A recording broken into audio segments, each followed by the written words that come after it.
Son,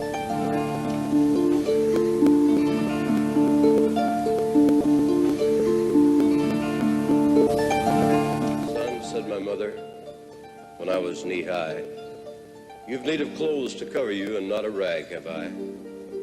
There's nothing in this house to make a boy breeches, nor shears to cut a cloth with, nor thread to take stitches. Nothing in this house but a loaf end of rye, and that harp with a woman's head that no one will buy. And she started to cry. That was in the early fall, and when came the late fall, son, she said, the sight of you makes your mother's blood crawl. Little skinny shoulder blades sticking through your clothes, and where you get a jacket from, God above knows. It's lucky for me, lad, your daddy's in the ground and can't see the way I let his son go around.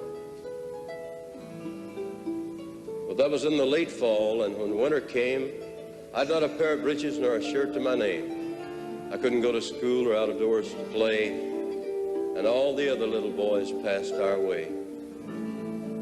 But son, said my mother, come climb into my lap, and I'll warm your skinny little bones while you take a nap. And you know we were silly for half an hour or more, me with my long legs dragging on the floor, rocking back and forth to a Mother Goose rhyme. So we were happy for half an hour's time.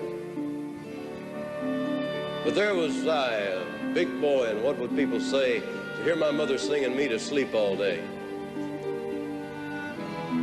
Men say the winter was bad that year, fuel was scarce and food was dear, and a wind with a wolf's head howled at our door, and we burned up the chairs and we sat up on the floor. All that was left us was a chair we couldn't break, and that harp with a woman's head that nobody would take for song or pity's sake. The night before Christmas, I cried with the cold. I cried myself to sleep like a 2-year-old. And in the deep night, I felt my mother rise, stare down at me with such love in her eyes. And then I saw my mother sitting on that one good chair, a light falling on her from, I couldn't tell where. But she looked 19 and not a day older. And there was that harp leaned against her shoulder. Her thin fingers were moving in the thin, tall strings, and they were weaving wonderful things. Many bright threads from where I couldn't see were running through the harp strings rapidly, and gold threads whistled through my mother's hands.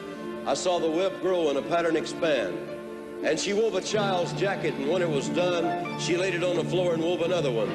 She wove a red cloak, so regal to see. She's made that for a king, son, I said, not for me. But I knew it was for me. She wove a pair of breeches, and quicker than that, she wove a pair of boots and a little cocked hat. She wove a pair of mittens, she wove a little blouse. She wove all night long in that still, cold house. And she sang while she worked, and the harp strings spoke. But her voice never faltered, and the thread never broke. But when I awoke, there stood my mother with the harp against her shoulder, looking 19, not a day older. A smile about her lips and a light about her head, but her hands were on the harp strings, frozen dead. But on the floor beside her and toppling to the skies were clothes good enough for a king's son, just my size.